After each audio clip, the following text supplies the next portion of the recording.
2023 में आपको विलाप करते हुए लोग, लाखों लोग मर रहे हैं, भूकंप आ रहे हैं।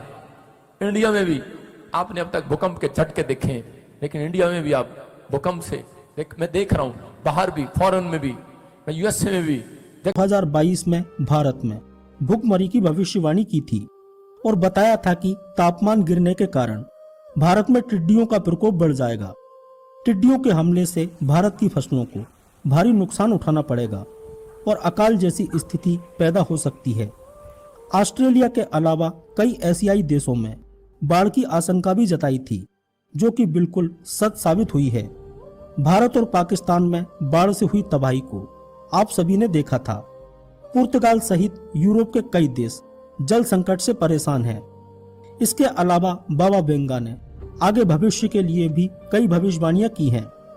उन्होंने बताया है कि 2025 तक यूरोप की आबादी करीब करीब शून्य हो जाएगी। 2028 में ऊर्जा के नए स्रोत की तलाश में इंसान शुक्र पर पहुंचेगा। खाद्यान्न की कमी खत्म हो जाएगी। बुध की तरफ एक मानव अंतरिक्ष मिशन जाएगा। 2033 में पृथ्वी की बर्फ की विशाल परत गल जाएगी। 2100 में कृत्रिम सूरज धरती के अंधेरे हिस्सों को रोशनी देगा।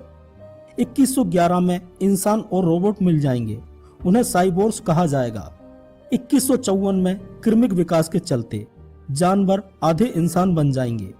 2170 में पृथ्वी अभूतपूर्व सूखे का सामना करेगी।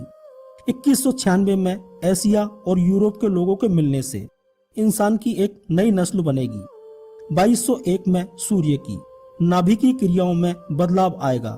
सूर्य फीका पड़ने लगेगा और तापमान गिरने लगेगा।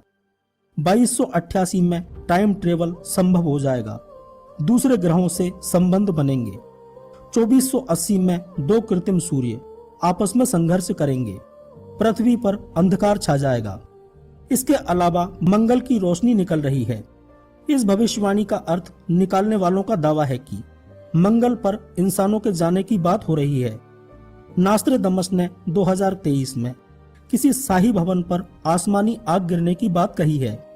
उनका कहना था कि नई विश्व व्यवस्था जन्म लेगी। कई लोग इसे दुनिया के खत्म होने से जोड़कर देख रहे हैं। 2019 से 2028 के बीच में युग परिवर्तन की स्थिति बन रही है। 17 जनवरी 2023 में शनि पुनः कुंभ राशि में आएंगे, इसलिए कई देशों में आपसी तनाव के कारण युद्ध की स्थिति बन रही है। 2023 में भयंकर भूखमरी फैलने वाली है। यूरोप की लगभग सभी आबादी नष्ट हो जाएगी। कुछ समय के बाद अमेरिका पानी में डूब जाएगा, हिंदू राष्ट्र बन जाएगा। भारत का अंतिम राजा ऐसा होगा जिसकी कोई संतान नहीं होगी। वह एक योगी पुरुष होगा। भविष्य मालिका के अनुसार 2025 के बाद का समय एक विभीषिका के समान होगा। वही लोग बचेंगे जो सत्य और धर्म के मार्ग पर चलेंगे। भारत के संदर्भ में कन्नड़ में लिखी भविष्यवाणी के अनुवाद में यह कहा जाता है कि 6 और 7 का जोड़ 13 होता है। और जंगल में 30 दिन तक, किसी जंगल में 30 दिन तक कोई आग नहीं बुझा पाएगा। आग लगेगी। कुछ जानवर निकलकर शहरों में घुसेंगे। आप सुनेंगे अलग अलग तरीके के सांप, बिच्छू, शेर, चीते, हाथी, आप ऐसे सुनेंगे। जानवर बड़े बड़े न्यूज़ों में सुनेंगे कि वो लोगों के गांवों में घुस जाएंगे, तोड़ फोड़ करेंगे, मारे जाएंगे। बहुत सारी प्रॉब्लम्स। क्यों? मैं कह रहा हूं नीचे से कीटाणु जितने नीचे धरती पर हैं, इतनी गर्मी पड़ेगी रिकॉर्ड तोड़ 2023 में कि बहुत सारी गर्मी निकलने के बाद कह रहे कि वो जितने भी कीटाणु होंगे वो सब ऊपर आएंगे और तहस नहस करेंगे। बहुत सारे मैं देख रहा हूं कि फॉरेन में भी, इंडिया में भी, कि किसान लोग परेशान होंगे, सड़कों पर निकल आएंगे, क्योंकि बहुत सारे लोग अपनी जमीनों को बेचना स्टार्ट कर देंगे। बहुत सारे लोग कहेंगे कि ये जमीन अच्छा नहीं है, हमें फायदा नहीं हो रहा। लेकिन जो लोग इस समय विश्वास कर रहे हैं इन प्रार्थनाओं पर, परमेश्वर कह रहा है कि मैं तुम्हारा फेवर करूंगा यीशु मसीह के नाम में। जो लोग पवित्र आत्मा से प्रेयर करेंगे, मैं उन लोगों के लिए बोल रहा हूं। अब पवित्र आत्मा कहता है मैं उन्हें जीरो से हीरो बनाऊंगा यीशु मसीह के नाम में। लेकिन याद रखना कह रहा है कि 2023 में जब आप ऐसी आफत को सुनेंगे, आप कहते हैं कि ये हर बार हो जाता है, लेकिन नहीं, पवित्र आत्मा ने मुझे कहा ऐसा नहीं होगा। आत्मा कह रहा है, मैं इसी समय होली स्पिरिट से बात कर रहा हूं और पवित्र आत्मा ने मुझे कहा, कह रहा क्यों परमेश्वर का क्रोध उतर रहा है? क्योंकि लोगों ने, कह रहा है कि लोगों ने परमेश्वर की प्रकृति के साथ छेड़छाड़ करना शुरू कर दिया है। और इसी समय कह रहे कि बहुत सारी प्रॉब्लम्स देखेंगे, आप देखेंगे आने वाले समय में कि साइंस ऐसी बात की खोज करेगी कि आपने देखा कि ट्यूब में कुछ रखने से बच्चा हो जाता है, अब ऐसा कुछ नहीं होगा, एक मशीन रखेंगे उसमें बच्चा अपने आप हो जाएगा। ऐसी साइंस ऐसी ऐसी चीजें निकाल रही हैं, ऐसी ऐसी बातें आपके सामने आपको सुनने को मिलेंगी। अबलबा शबलबा बलबा शबलबा बलबा शबलबा बलबा शबलबा। मैं फिर देख रहा हूं कि वायरस फैल रहे हैं अलग अलग तरीके से। कुछ डॉक्टर लोग इंजेक्शन बनाएंगे, लगाने के लिए ट्रीटमेंट करेंगे, लेकिन परमेश्वर का क्रोध होगा कुछ देशों में। वो कहेंगे हैज है, वो कहेंगे कोई प्लेग है, वो कहेंगे कोई वायरस है, लेकिन वो इंजेक्शन लगाएंगे, लेकिन लोग मर जाएंगे। आप सुनेंगे कि हजारों लोग इंजेक्शन के कारण मर जाएंगे। आपको न्यूज में सुनने मिलेगा कि वो डॉक्टर पर केस कर दो। कुछ ऐसी ऐसी चीजें आपके सामने होंगी आने वाले फ्यूचर में कि समझ में नहीं आएगा।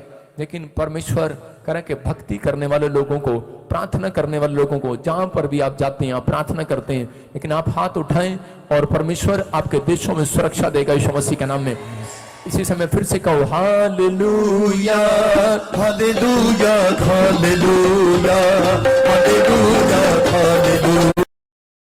सुनामी लहर आई और आसपास की छतें उड़ गई, प्रॉब्लम्स आ गए, लेकिन इस बार ऐसा नहीं होगा, रिकॉर्ड तोड़ होगा जो बहुत भयानक होगा। इसलिए आपको यहां पर बुलाया गया 2023 में कि आप लोग प्रार्थना करें, आपके रिश्तेदार, आपके परिवार, आपके जन जो भी यहां पर रहते हैं, जो बाहर रहते हैं, मैं उनके लिए प्रार्थना करता हूं परमेश्वर उन्हें सुरक्षा दे यीशु मसीह के नाम में। परमेश्वर उनके ऊपर दया करे यीशु मसीह के नाम में। हर आशीष आपके ऊपर आए यीशु मसीह के नाम में। आप सुनेंगे दो देश, एक लेडीज होगी, एक जेंट्स होगा, ऐसे कोई राजा होगा, प्रधानमंत्री होगा, दो देश अपनी ताकत आजमाएंगे। आप सुनेंगे, हाथ मिलाएंगे और वो ताकत। कि आज हम ईश्वर को जानते कब है? जब हमारी नीड होती है, जब हमारी आवश्यकताओं की हमें बहुत ज़्यादा ज़रूरत होती है, तो हम परमेश्वर के वचन के पास जाते हैं, उसकी आराधना करते हैं, उसकी स्तुति करते हैं। और जब वचन हमें अपने पास लेके आता है तो हम उसे नहीं देख पाते। इसी तरह वचन देखो, आप कहीं संकेत आपको इस तरह के मिलेंगे, कहीं तूफान आ रहा है, कहीं बाढ़ आ रही है, कहीं जलजला आ रहा है, कहीं भूकंप आ रहे हैं। आप इस चीज़ को अनदेखा ना करें, आप इस चीज़ को अनदेखा ना करें। ये एक ऐसा विषय है जो हमें अवेयरनेस की तरफ लेके आता है, वो हमारे परिवार के लिए, क्योंकि प्रभु ने अपने इकलौते पुत्र से प्रेम किया, उसी प्रकार हम भी हमारे पुत्र और पुत्री और हमारे माँ बाप से प्रेम करते हैं। क्यों करते हैं? क्योंकि वो रीति उसने सिखाई है और हम उसके लिए कुछ भी करने को तैयार हो जाते हैं। उसी प्रकार परमेश्वर भी अपने एक पुत्र के वादे के लिए सब कुछ कर सकता है। आप जान के अनजान ना बने, आप अनदेखा करते हैं मेरे भाई बहनों। कोई आपसे मांगता है तो आप नहीं देते हो, कोई आपको पुकारता है तो आप नहीं जाते हो। आप क्यों ऐसा जीवन जी रहे हो? जबकि परमेश्वर के सिग्नल यही है कि जो परेशानियाँ आती है उसके पीछे परमेश्वर खड़े होते हैं। पर जो परेशानियों को देख के परमेश्वर को भूल जाता है, परमेश्वर भी उससे भूल जाता है। मेरे भाई बहनों, आज हम बहुत से भाई उन दुख उठा रहे हैं जो शरीर की पीड़ाओं में, पारिवारिक पीड़ाओं में, कर्जों में हैं, जो आज एहसान तले दबे हुए हैं, जो बोझ तले दबे हुए हैं, जो आज हिम्मत नहीं जुटा पा रहे, जो आज अपने परिवार को नहीं चला पा रहे। ये सब बातें प्रकृति के रूप में हमें सिग्नल देती है, जो परमेश्वर के वचन के द्वारा हमें, जिस तरह से एक पुलिस वाला आराधना करता है, जिस तरह से एक पार्लियामेंट के अंदर चीख चीख कर एक संविधान के लेकर, एक संविधान को लेकर, एक न्याय को लेकर परमेश्वर की जीविता का प्रमाण देता है। और इसी तरह परमेश्वर की प्रकृति भी उस चीज़ का प्रमाण देती है। जब नदी नाले सूख जाते हैं, जब आकाश काला हो जाता है और चंद्र ग्रहण होता है और सूर्य उदय होता है और पंछी आकाश में इधर से उधर होते हैं, जिन पे कोई बंधन नहीं है, जिन पे कोई बंधन नहीं है। वो कोई देश को नहीं जानते, वो कोई जात नहीं जानते, कोई समाज नहीं जानते। वो सिर्फ परमेश्वर की हमें सिग्नल देते हैं, वो परमेश्वर की क्रियाओं को हमें समझाते हैं। पर हम भूल जाते हैं कि हम इस सृष्टि में ईश्वर के भरोसे आए हैं। हम परमेश्वर के रूप में, उसके समानता के तरह हम इस सृष्टि में आए हैं। हम जिस दिन अपनी फ़िक्र करना छोड़ देंगे, जिस दिन हम दूसरों की फ़िक्र करना शुरू कर देंगे, उस दिन आपको परमेश्वर की हर एक बात सुनाई भी देगी और दिखाई भी देगी। हमें अपने दर्दों को, अपने दुखों को आज अपने जीवन से निकाल के फेंकना है। हमें उनका महत्व ख़त्म करना है। जो हमें लगता है कि हमारे बिना नहीं हो सकता, वो चीज़ों को हमें छोड़ना है मेरे भाई बहनों। हमें हर एक जिम्मेदारी को प्रभु को सौंपना है। हमें हर एक बात को प्रभु के हाथों में सौंपना है, चाहे वो कितनी भी बड़ी बीमारी क्यों ना हो। हमें परमेश्वर के हाथ में ही सौंपना है, चाहे वो कितना ही बड़ा संघर्ष क्यों ना हो। क्योंकि जब आयुब को आप देखते हो बाइबल में कि वो परमेश्वर को कहता था कि अगर परमेश्वर चाहे तो मुझे मार भी दे तो मैं उस पर भरोसा करना नहीं छोड़ूंगा।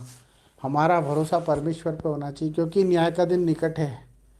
आपके न्याय का दिन निकट है, क्योंकि आपने जो करा है उसे आपको प्रभु के सामने रखना पड़ेगा। इसलिए मन फिराओ, पश्चाताप करो, प्रभु के करीब आओ, दुआएं करो, प्रार्थना करो। इसी से बचोगे, हर एक परेशानी से, हर एक तकलीफ से, कर्जों से, बीमारियों से। जब आप मन फिराओगे और अपनी गंदी आत्मा को छोड़कर परमेश्वर की पवित्र आत्मा को स्वीकार कर लोगे। यही सच्चा परमेश्वर हमसे चाहता है कि आप आपकी फ़िक्र छोड़ दें और परमेश्वर की प्रार्थना दुआ में लग जाएं।